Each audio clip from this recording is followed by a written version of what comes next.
Benetton escapou por um triz de uma punição que poderia significar a desclassificação do Mundial. É o fim do bom trabalho feito até agora pela equipe. No entanto, apesar de terem sido absolvidos na questão das ajudas eletrônicas, a equipe ainda estava resolvendo uma questão pendente.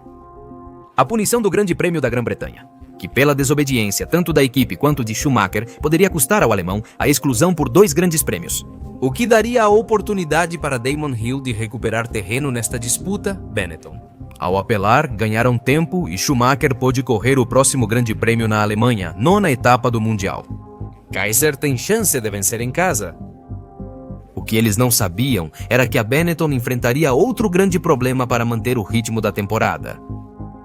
Desta vez, o protagonista do novo escândalo da equipe seria Jos Verstappen, o companheiro de equipe de Michael Schumacher, que havia retornado à equipe Benetton algumas corridas atrás. Mas por razões mais do que óbvias, os olhos de todo mundo estavam voltados para o piloto da casa. Não conquistou a pole position, que ficou com Gerhard Berger, da Ferrari, ao lado de Gian Alesi nas primeiras posições. Hill tirou o 3º lugar de Schumi, que largaria em 4º e teria que lutar para não perder mais pontos para seu maior rival. Nesse momento,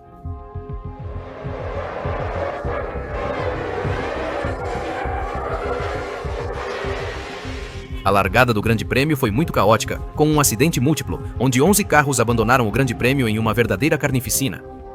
E uma das boas. Schumacher passou Damon Hill no início, mas os dois foram superados por Ukio Katayama, que largou muito bem. Hill, Schumacher e Katayama ganharam uma posição após a Ferrari de Gian Alesi abandonar o Grande Prêmio por problema de confiabilidade. O problema é que, enquanto completava essa primeira volta, Katayama teve um contato com Hill, que causou danos na suspensão do carro britânico e prejudicou toda a sua corrida. Schumacher, que havia sobrevivido ao caos da curva 1 e havia evitado qualquer tipo de incidente, sorria, pois com os problemas de Hill, ele tinha nova chance de conquistar pontos e se distanciar na tabela. E rapidamente o alemão chegaria à 2ª posição, onde começaria a pressionar a Ferrari de Gerhard Berger, buscando a liderança do Grande Prêmio. Berger se defendia bem e impedia o piloto da casa de assumir a liderança, levando a Benetton a apostar na estratégia para tentar dar a liderança a Schumacher. Na primeira rodada de paradas, a Benetton para antes da Ferrari e, ao sair dos boxes, teria que voar rapidamente para assumir a liderança. O alemão, como sempre, começou a fazer isso, à espera de que o piloto da Ferrari pudesse parar nos boxes e ver se eles conseguiram conquistar essa primeira posição. Vocês lembram que falei que a Benetton teria outro escândalo, né? Bem, chegava a vez de Jos Verstappen parar nos boxes. Durante a parada, a mangueira de combustível apresentou um problema e pela primeira vez tivemos um respingo de combustível. Meu Deus do céu. Com todo o combustível que saiu da mangueira entrando em contato com a parte quente do carro, ele pegou fogo e virou uma bola de fogo impressionante. Felizmente, a equipe controlou o fogo rápido e Verstappen e outros não tiveram ferimentos graves. Mas, infelizmente, o carro de Verstappen teria que ser retirado e a Federação Internacional de Automobilismo teria que investigá-los novamente. Antes, precisamos concluir o Grande Prêmio. Para a Benetton, a situação piorou rapidamente devido a um problema na unidade de potência. Schumacher também abandonaria esse Grande Prêmio, perdendo assim a chance de vencer seu Grande Prêmio em casa. Depois do problema na primeira volta, Gil estava tentando se recuperar na corrida para terminar pelo menos nas posições de pontuação. Ele havia perdido uma volta e estava lutando e ultrapassando alguns pilotos, indo a toda velocidade, precisando somar pelo menos um ponto que precisava em sua disputa particular contra Miguel Schumacher. Como disse, ele perdeu uma volta no início deste Grande Prêmio, tornando impossível cumprir o objetivo. Ele não conseguiu alcançar pelo menos o 6º lugar, que lhe daria pelo menos um ponto e que mais tarde naquele ano ele lamentaria. E ao chegar na volta 45 no circuito de Hockenheim, Gerhard Berger cruzaria a linha de chegada na primeira posição. E assim conquistava a primeira vitória da Ferrari naquele 1994. Mas se você se lembra, nesse momento a atenção estava em outro lugar particularmente. Por que, de novo, o incidente no pit lane da Benetton e Verstappen fez com que a Federação Internacional de Automobilismo investigasse novamente seu cliente? Desculpen, equipe favorita. Neste novo incidente, a Federação Internacional de Automobilismo delegou a investigação à Intertechnic, responsável por fabricar o sistema de reabastecimento de todas as equipes do grid. No relatório que a Federação Internacional de Automobilismo recebeu, a investigação apontou que o incêndio ocorreu por duas situações. A primeira foi que no reabastecimento, a válvula de combustível demorou para se fechar devido à presença de um corpo estranho. Não está claro a que isso se refere, mas é importante dizer que ocorreu porque a Benetton removeu um filtro de segurança feito para evitar esses incêndios. Ao fazer isso, a Benetton tornava o reabastecimento 12,5% mais rápido, resultando em paradas nos boxes 1 segundo mais rápidas que o normal. Portanto, você está certo. De novo, estavam no olho do furacão. Schumacher venceu facilmente o próximo Grande Prêmio na Hungria, com Hill em segundo. Por isso, Schumacher havia voltado a ampliar a vantagem na tabela, já que ele era o líder com 76 pontos, contra 45 de Hill, ou seja, 21 pontos separavam os dois. Apesar da vitória e euforia, Benetton e Schumacher precisavam responder pelo ocorrido, na Grã-Bretanha e no Grande Prêmio da Alemanha. O destino do Mundial seguia nas mãos da Federação Internacional de Automobilismo e a Benetton já havia evitado punição. Restava ver se novamente poderiam dançar com a Dama da Sorte ou se ela definitivamente os abandonaria. A primeira audiência da Federação Internacional de Automobilismo aconteceu em 7 de setembro, cujo objetivo era tratar do assunto da mangueira de combustível da Benetton e do filtro que eles haviam retirado. A Benetton alegou que a própria Intertechnic pediu às equipes para removerem o filtro. A empresa inicialmente negou ter pedido a retirada do filtro de segurança. No entanto, uma noite antes da audiência de resolução, funcionários da equipe Larousse comunicaram à Federação Internacional de Automobilismo que tal solicitação realmente foi feita pela empresa e que, na verdade, ela havia sido apresentada em maio. Benetton não trapaceou, apenas atendeu ao pedido da empresa. No entanto, na sentença da Federação Internacional de Automobilismo, eles argumentaram que Benetton não removeu o filtro com a intenção de trapacear, mas que posteriormente se aproveitaram disso para fazer seus pitstops mais rápidos. Eles usaram o pedido para tirar o filtro e acelerar as paradas nos boxes.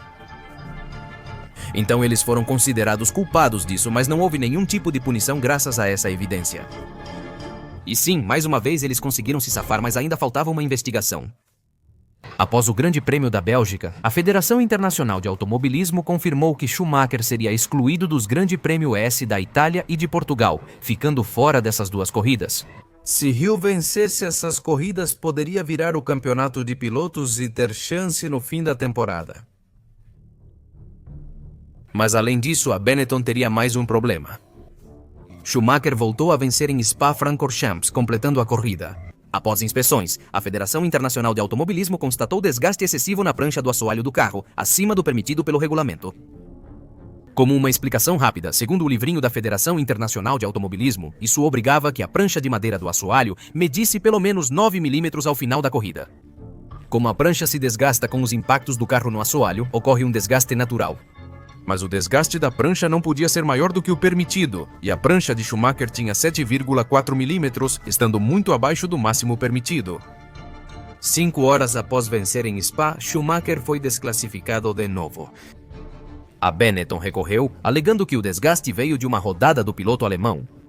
A Federação Internacional de Automobilismo rejeitou a alegação e não aceitou como justificativa para evitar punição.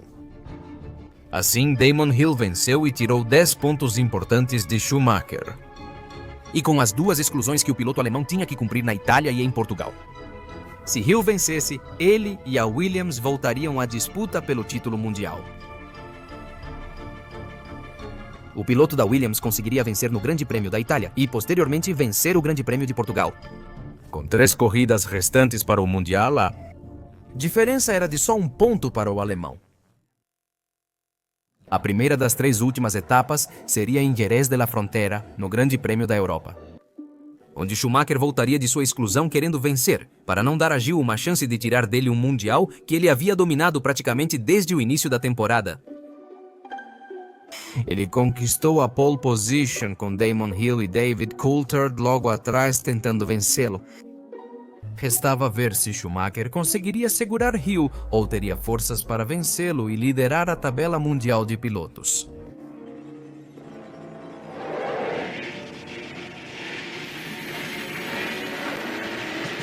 Hill faz ótima largada e passa Schumacher para liderar. O primeiro passo importante já havia sido dado para vencer o Grande Prêmio. Eles precisavam resistir enquanto Schumacher tentava recuperar a liderança.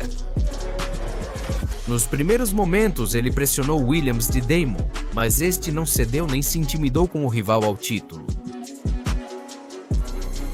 Portanto, era hora de jogar novamente com a estratégia. A Benetton para Schumacher primeiro, que faz voltas rápidas após sair dos boxes. Hill para depois, e sua parada é 2 segundos mais lenta que a de Schumacher. O alemão assumiu a liderança do Grande Prêmio, cabendo agora a Hill persegui-lo para vencer. Mas o problema é que, com essa ação, tendo trocado as posições na parada nos boxes, Schumacher pôde ir muito mais tranquilo em direção à liderança. Abriu grande vantagem sobre Demundi, mesmo com estratégia de 3 paradas nos boxes. Hill, apesar do esforço inicial, simplesmente não conseguiu responder a Schumacher, que dominou aquele Grande Prêmio. Assim, ao final da corrida, Miguel venceu e ampliou a vantagem sobre Damon Hill. No próximo Grande Prêmio, no Japão, o alemão teria seu primeiro match point para buscar o título mundial em Suzuka. Suzuka anteriormente era o templo das coroações, que viu serem decididos os títulos mais ferozes entre Senna e Prost. Mas Schumacher e Hill decidiriam a disputa agora ou deixariam para o último Grande Prêmio do ano. Para aumentar o drama, o clima despejava sua fúria no lendário circuito japonês. Teríamos uma corrida com chuva e uma batalha que prometia ser incrível. Desta vez, Schumacher havia conquistado a pole position novamente, com Damon Hill logo atrás. E Schumacher sabia que se vencesse, chegaria melhor à Austrália para buscar seu primeiro título mundial. Além disso, ele sempre foi ótimo piloto na chuva. Com aquele clima, tudo parecia positivo para o piloto da Benetton. Mas Hill, estando tão perto de realizar seu sonho, não ia desistir tão facilmente estando tão próximo de conquistar o título mundial. O céu continuava despejando sua fúria, mas mesmo assim, o Grande Prêmio ia começar. E ninguém estava preparado para o que seria uma das melhores batalhas já vistas na história da Fórmula 1.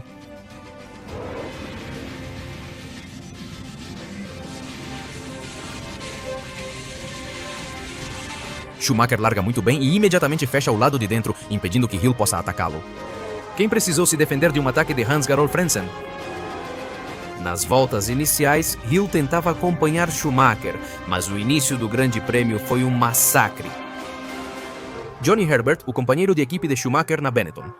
Ele sofreu um acidente muito forte, que obrigou a entrada do safety car nas primeiras voltas da corrida. E na relargada, será que as coisas não ficariam muito melhores? Fittipaldi, Alboreto e Martin Brundle sentiram como o circuito de Suzuka estava traiçoeiro. Na verdade, é um momento sério. O acidente do piloto britânico feriu um fiscal, que felizmente teve apenas ferimentos leves e sobreviveu a um incidente horrível. Mas os acidentes não pararam aí. A corrida estava desastrosa para muitos devido aos inúmeros acidentes. A água que continuava caindo intensamente e a pouca visibilidade fizeram com que optassem por parar a corrida momentaneamente com bandeira vermelha até que as condições melhorassem. Nesse momento em particular, Schumacher estava na liderança e Hill estava na segunda posição. Portanto, quando o Grande Prêmio fosse relargado, essas seriam as posições em que esses pilotos largariam. Mesmo com as condições terríveis, todos os participantes pediam a direção de prova. Relargar atrás do safety car e, uma vez que fosse considerado seguro para retomar a corrida, fazê-lo com uma relargada em movimento. Mas isso nos levaria a ter uma definição de corrida diferente. Como o Grande Prêmio foi interrompido com bandeira vermelha e relargado atrás do safety car, a decisão seria por segmentos. Vai ser um pouco complicado de explicar, então prestem atenção. O regulamento explicava que a corrida teria suas 2 horas de duração máxima, mas seria dividida em segmentos. O período antes da bandeira vermelha, que seria o primeiro segmento, e o segundo período após a bandeira vermelha. Isso significa que os tempos dos 2 segmentos seriam somados para definir os resultados do Grande Prêmio. Seriam mantidas as distâncias registradas antes da bandeira vermelha e da neutralização. Schumacher liderava com 6,8 segundos à frente de Damon Hill. Portanto, se o piloto da Williams quisesse a vitória, ele precisava vencer por uma margem maior. No segundo segmento, os 6,8 segundos que Michael Schumacher havia conquistado no primeiro segmento. Fazendo com que, neste exato momento, isso se tornasse uma batalha contra o relógio. E a Federação Internacional de Automobilismo aceitou o pedido dos pilotos para relargar atrás do safety car e depois de um tempo, o Grande Prêmio foi relargado. Nessas condições, os carros seguiram o safety car por algumas voltas antes de retomarem o ritmo normal da corrida.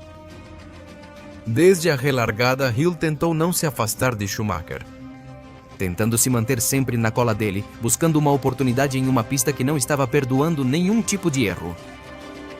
Os dois mantinham o carro na pista, mas Schumacher precisou ir aos boxes logo após a relargada. Na volta 18, ao fazer isso, perderia a posição para Damon Hill. Este pararia na volta 25. E embora saísse atrás de Schumacher no cômputo global de tempo, Hill era o líder do Grande Prêmio. Com o tempo, Schumacher superou Damon Hill e abriu 4 segundos de vantagem. Porém, a 10 voltas do fim, um milagre salvaria a Williams. Schumacher faz outra parada nos boxes para colocar pneus novos e, ao sair, agora a desvantagem no tempo total era de cerca de 15 segundos que ele precisava tirar se quisesse vencer esta corrida. Mas com esses pneus novos, o alemão ia voar e, obviamente, em 10 voltas era mais do que capaz de acabar com a vantagem. Ao sair dos boxes, ele tirava muito tempo volta após volta. Por isso, Hill, com pneus muito mais desgastados, tinha que continuar voando sem descanso para conseguir manter a vantagem e vencer a corrida. Lembrem-se, ele precisava vencer com mais de 6,8 segundos de vantagem. Como disse, essa batalha virou uma corrida contra o tempo. Perto do fim, com Hill viu Schumacher tirar mais de 1 segundo por volta, levando Hill ao limite. A ponto de que, fisicamente, ele já estava começando a se esgotar. Mas ou ele resistia, ou o Mundial teria pouquíssimas chances na última corrida do ano. E Hill não desmoronou. Conseguiu se manter e continuar marcando voltas rápidas para não permitir que a vantagem fosse destruída, pilotando de uma forma incrível e, segundo ele, totalmente extracorpórea. Volta após volta, a diferença diminuía, mas na volta 50, Damon Hill já tinha se esforçado ao máximo. O Grande Prêmio acabou, mas ele aguardava o resultado de Schumacher. E quando ele cruza a linha de chegada? A diferença era de 10,1 segundos com Hill, vencendo o Grande Prêmio por apenas 3,3 segundos de vantagem. Mais importante, o campeonato seria decidido na última corrida e o vencedor levaria tudo.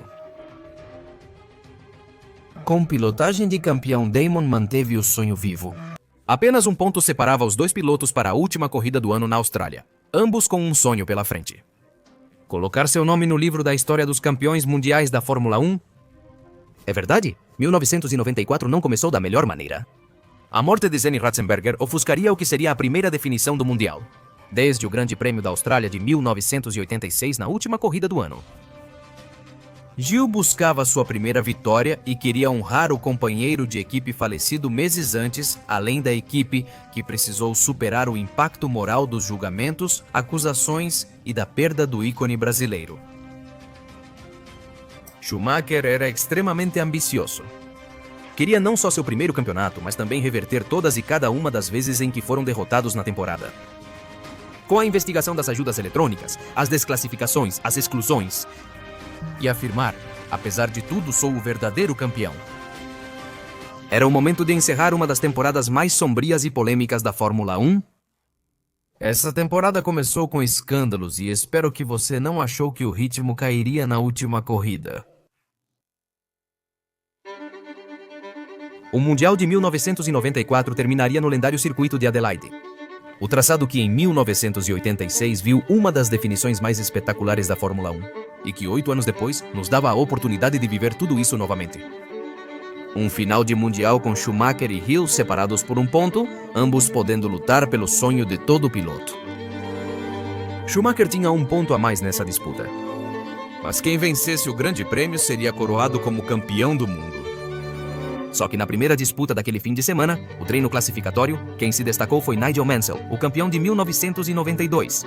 Ele conquistou a pole position, deixando Michael Schumacher em segundo e Damon Hill em terceiro. Johnny Herbert, companheiro de Schumacher, largaria em sétimo, dando a Williams uma boa chance de vencer os campeonatos. Se soubessem jogar bem com suas possibilidades e com os dois pilotos que tinham na frente.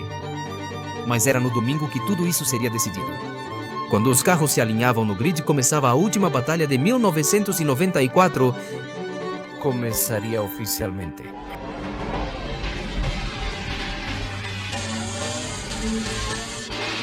Mansell derrapa na largada, é ultrapassado por Miguel Schumacher e depois por Dempsey. Portanto, agora o duelo era diretamente entre esses dois, sem nenhum tipo de intermediário. Nas voltas iniciais, Schumacher buscaria segurar Raya Hill e abrir vantagem, como nas corridas anteriores. Mas naquela corrida o ritmo de Damon era muito constante. Naquela corrida, era essencial manter o ritmo sem desgastar os pneus para não comprometer a estratégia. E foi nessa ocasião que Hill não deixava Schumacher escapar, abraçando as chances do título com todas as suas forças, não deixando ele respirar em nenhum momento e não dando nenhuma oportunidade de tranquilidade. Nas voltas iniciais do Grande Prêmio da Alemanha, Schumacher não conseguiu abrir vantagem e Hill foi reduzindo a diferença, aguardando o momento certo para atacar e pressionar o alemão. Após algumas voltas, ambos os pilotos pararam nos boxes na mesma volta, sem querer dar nenhum espaço para o outro. Assim, as equipes nos boxes precisariam ser extremamente precisas, porque a batalha havia chegado até eles. Benetton faz uma rápida e precisa parada, mantendo a liderança do piloto. Hill precisava manter o mesmo ritmo e aguardar uma chance de Schumacher para ultrapassá-lo, o que aconteceria em breve. Hill se aproxima o suficiente de Schumacher e começa a buscar espaço para ultrapassar. Mas em um primeiro momento, o alemão lhe dá espaço e Damon decide ser cauteloso. Mas ele já estava lá, a pressão existia e simplesmente era preciso esperar por aquela oportunidade e o espaço.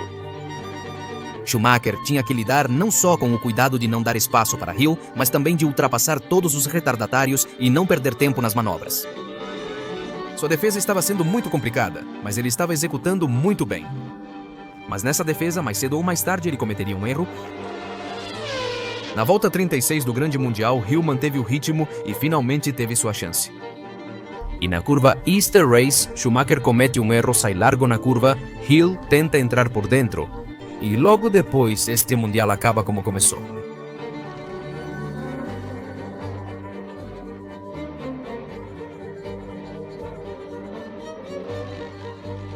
Schumacher fecha Hill na curva, ignora o britânico e bate nas barreiras de pneus.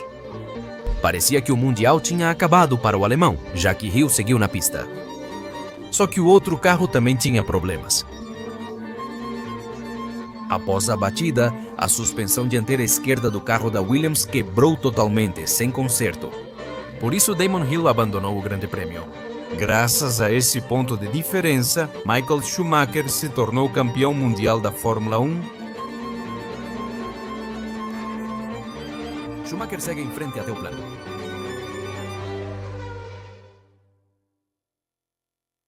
Em 1994 foi uma das temporadas mais escandalosas da história e não poderia acabar diferente.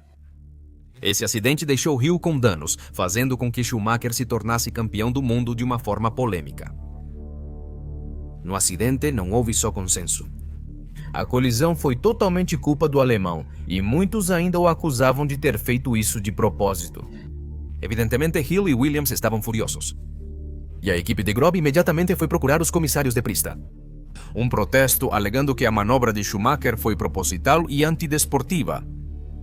Schumacher foi muito criticado, especialmente pela mídia britânica, mas afirmou que foi apenas um incidente de corrida. Que Gilroy não tinha visto Hill, portanto acabou naquela colisão. A Federação Internacional de Automobilismo, claro, investigou a manobra, mas chegou à mesma conclusão. O acidente que garantiu o título mundial a Michael Schumacher foi um incidente de corrida sem intenção premeditada do piloto, e por isso não podiam puni-lo.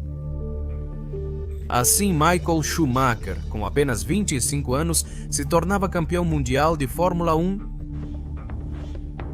A princípio, Williams não aceitou a decisão.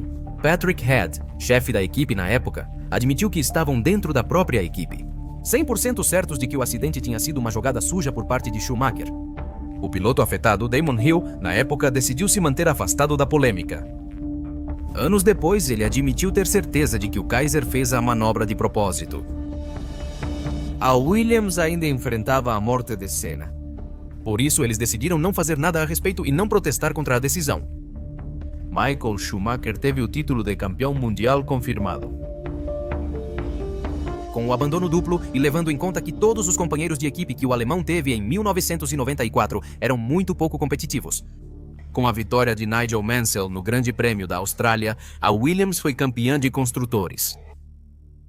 Mas a última batalha deixou sequelas difíceis de superar, a ponto de Damon Hill e Schumacher terem vários confrontos nos anos seguintes. Declarações cruzadas com a Williams, certa de que tinham sido desleais com ela e com os dois pilotos irritados entre si. Mas no final das contas, pode-se dizer que o destino foi generoso com os dois. Schumacher foi bicampeão de Fórmula 1 em 1995 e, em 1996, assinou com a Ferrari. Talento, equipe e vida fizeram dele 7 vezes campeão mundial de Fórmula 1.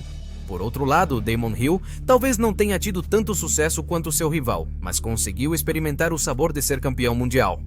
Damon Hill tornou-se campeão em 1996, recuperando o título polêmico perdido em 1994, e entrou para o seleto grupo de campeões mundiais da Fórmula 1. Ela não será lembrada só pelas polêmicas, duelos e controvérsias. Também é a história de uma campanha marcada pela perda de 2 pilotos, mostrando a falha da Federação Internacional de Automobilismo e da Fórmula 1 em 1994. Não é só uma campanha histórica, mas um lembrete constante do passado, presente e futuro. Os pilotos da Fórmula 1 sempre serão homens, colocando suas vidas em risco enquanto perseguem o sonho de suas vidas. 1994 faz parte da história sombria do esporte, mas é história para o bem ou para o mal. Uma história onde a Fórmula 1 acabou aprendendo bastante. E onde, até hoje, o número de vítimas fatais que ocorreram nessa categoria diminuiu consideravelmente. Uma história sombria, uma história que nos trouxe tragédia, que ainda é lamentada. Várias polêmicas deixaram muita gente furiosa. E um duelo lendário que terminou da mesma forma que começou, sendo um reflexo perfeito do que significou a temporada. 1994. Encerramos Campanhas Históricas, capítulo 3, temporada de 1994. Te pergunto, o que achou deste ano? Quanto acha que Fórmula 1 e Federação Internacional de Automobilismo aprenderam após essa temporada sombria? Mas, acima de tudo, o que você acha da definição do Mundial? E você acha que foi uma manobra proposital do Schumacher ou um incidente de corrida?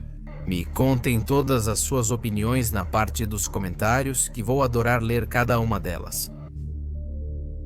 Se gostou do vídeo, dê um joinha. Inscreva-se no canal, ative as notificações e compartilhe com seus amigos. Te convido a seguir nossas contas no Instagram e Twitter pelo link na descrição.